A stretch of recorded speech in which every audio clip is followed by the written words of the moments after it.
Oui Seigneur, je viens te témoigner toute ma gratitude à travers cette petite partie de mon histoire avec toi, Jesus.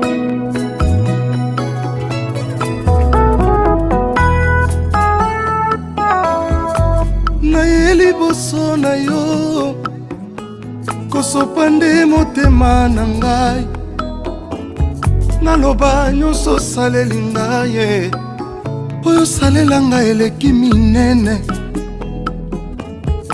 Naye na yo Yesu ye kosopa nde motema oyanga, engai nazwi mpe lisolo akobeta ya kobetela baninga na ngai, naloba nyonso osaleli ngai ye, oyo osalela ngai eleki minene.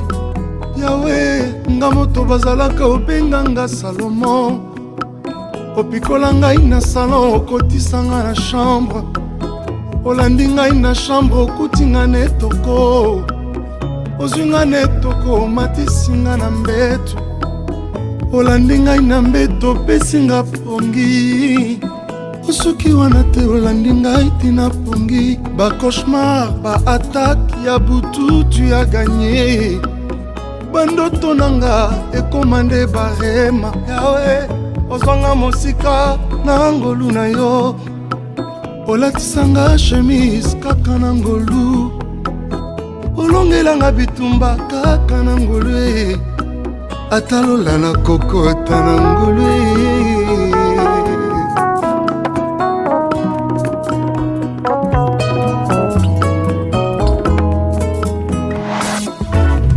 Bolingo na yo Yesu na ngai etindinga na yemba loyembo, nagumba mabolongo ya motema na ngai, nabwaka motole na bibebo na ngai, nafongoli robine ya masanjoli, ebongo nasopa maloba mpaka malasi, naloba nyonso osaleli ngai, olongisanga mongu na satana, oyo ezalaki mosika ekomi pembeni, oyesi pete nyonso ezalaki makasi, okamwisa ngai ndenge omesana kokamwisa.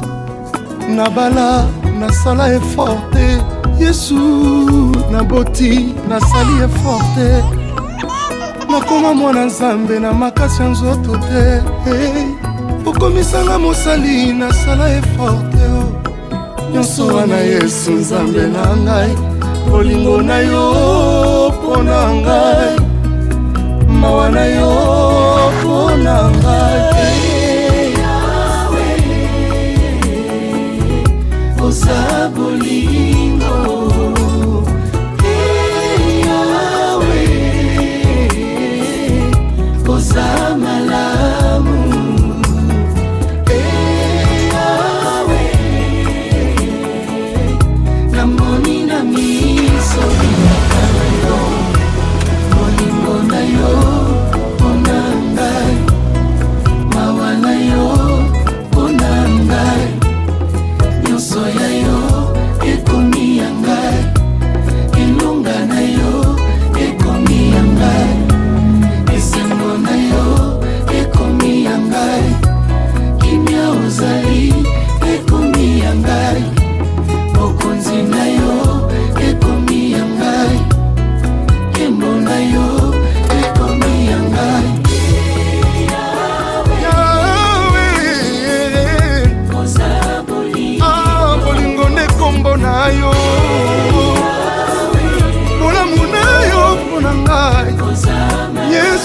kokaniso sale yango na nkozamba bomoi.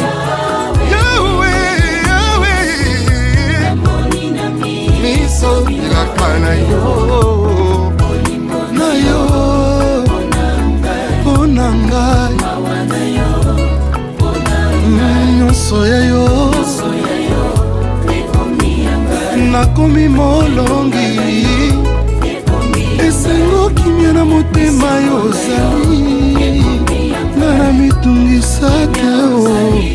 papa olongola maladi obenga na susi osilisa kolela na kati na yesu latisanga nkembo ekomi yanga Yahweh